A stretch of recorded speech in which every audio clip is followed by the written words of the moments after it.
morning, Allison. How was your first solo audit shift? Oh, hey, Nat. It went good, I think. I followed Jessica's checklist, so that part should be fine. But did something happen? Yeah, there was a situation with the guest this morning that I'm kind of worried I didn't handle right. Okay, what happened? Well, this guy came down to check out super early, and he was really mad that the breakfast buffet wasn't ready yet. Wait, what time was it? It was like 4 a.m. What? Well, yeah, no, duh, there wasn't any breakfast buffet.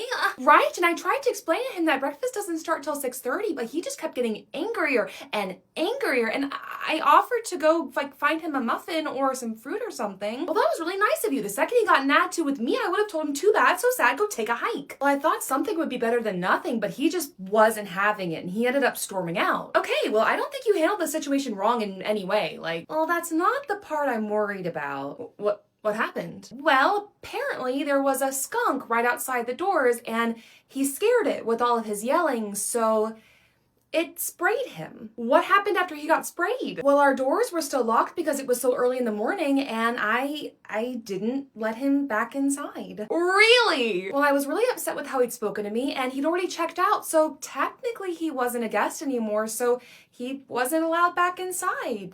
Right? 100% right, girl. I am so proud of you. You don't think I was wrong? I mean, it felt really good in the moment, but now I'm worried I was being too petty, and I could have let him back inside. Girl, no. The universe made sure he got a perfume to match his personality. He got exactly what he deserved. But if he complains, Allison, he checked out. He wasn't a guest at the hotel anymore. You didn't owe him anything. Yeah, that's true. Oh, this is the best start to my morning ever. Oh my gosh. Why did you tell them I'm the one that complained about them? Because you said they were being loud. Oh my god, but I'm traveling alone with my daughter. You told them our room number and that we complained about them? Do you understand how dangerous that could be for us? Oh my gosh. Ma'am, I am so very sorry. We can move your room for you, or I can make sure that I have security patrol your hallway more often, I didn't even want them to be called in the first place. I'm sorry. Oh my gosh. Well, I don't want to move my daughter to a different room in the middle of the night, so yeah, if you could send security up more often just in case. Yes, ma'am, I completely understand, and I will make sure that happens. That's ridiculous. Sorry, ma'am. I didn't realize. It happens. We'll just continue on with the training. Oh my gosh. Yeah, the guest did go back to her room and file a complaint with corporate, so that's why the manager is here early and giving her the same talk that she gave you. Hey, I learned my lesson, okay? And at least I only said the room number to the actual guest who was staying in that room. Telling guests the exact room number of the person who's complaining about them?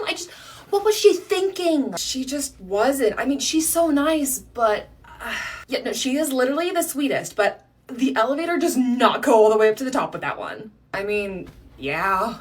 You know, our management just DNR'd a lady the other day. It took a while, but didn't go nearly as far as your guy. Really? What happened? First of all, every time this lady came to check into our hotel, her story kept changing. She was either in the process of buying, bought, was married to the owner, or owned the hotel herself. Oh gosh, one of those. Yeah, but for a while it was fine. What she was saying was complete nonsense, but she wasn't acting weird or asking for anything crazy, so we let it slide. But then, she started showing up every single week, even when she didn't have a reservation, and would tell anyone who would listen that she was buying the hotel, already owned it, married into the owner's family, whatever, and it was just getting too weird. She really changed the story that much? Oh yeah, sometimes even in the same conversation, but management noticed her, stepped up, and finally just asked her to leave. Just like that. Oh, my management could never. Yeah, I know, right? But what's crazy is she actually showed up again just the other day. I guess she didn't realize that being asked to leave meant she wasn't exactly welcome back, so she made a reservation. Oh gosh, what'd you do? Denied her service. I told her she wasn't welcome back to the hotel, that she was actually on our DNR list,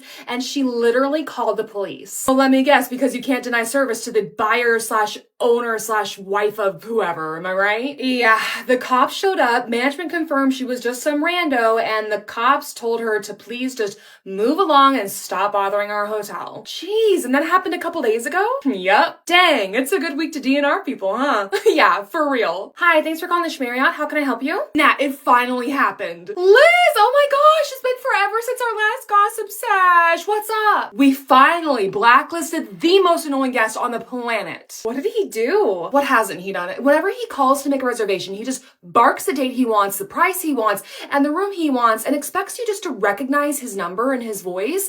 And even if the room isn't available, he expects you just to move mountains to make it available for him. That's just... Oh, and then every time he comes to check in, it's a huge problem with this guy because when we ask to see his ID, he makes a big fuss saying, well, you should know who I am by now. And even though I tell him, yes, we know who you are, it's part of our hotel policy to check your ID, he still fights us on it. Oh, and then he also always parks in our check-in carport, and I have told him a dozen times that he is not supposed to park there and that we have parking elsewhere. And this most recent time, he looked me in the face and said, well, there's nowhere else to park. You guys literally have a 5-story parking garage. Correct. And then he told me I should get my butt into his truck and show him where to go park and flipped when I said, absolutely not. Ugh, you wanted you to get in his truck with him? What a creep. I know, but instead of towing him, management just caved and moved his truck for him. I seriously can't believe your management puts up with this guy. Well, today it was finally the last straw. He came to check in and it was the usual argument over his ID. Management came over and just said it was fine for him not to show it, which, But then he still left his car parked under the carport. I let it slide for about an hour and then I called his room and told him he needed to move it. And once again, it was the usual argument and he finally did come down, but not to move his car. No. To go for a swim. And management still didn't tow him? No, I mean, I asked permission to call the tow company, but management still said no. You gotta be kidding me. Okay, but here's where it starts going down. He finishes swimming, goes straight back to his room, and then calls and tries to make a room service order. It's currently 8:50. Restaurant closes at 9. Last call was at 8:30, all right? He is well past the time that he could put in a room service order.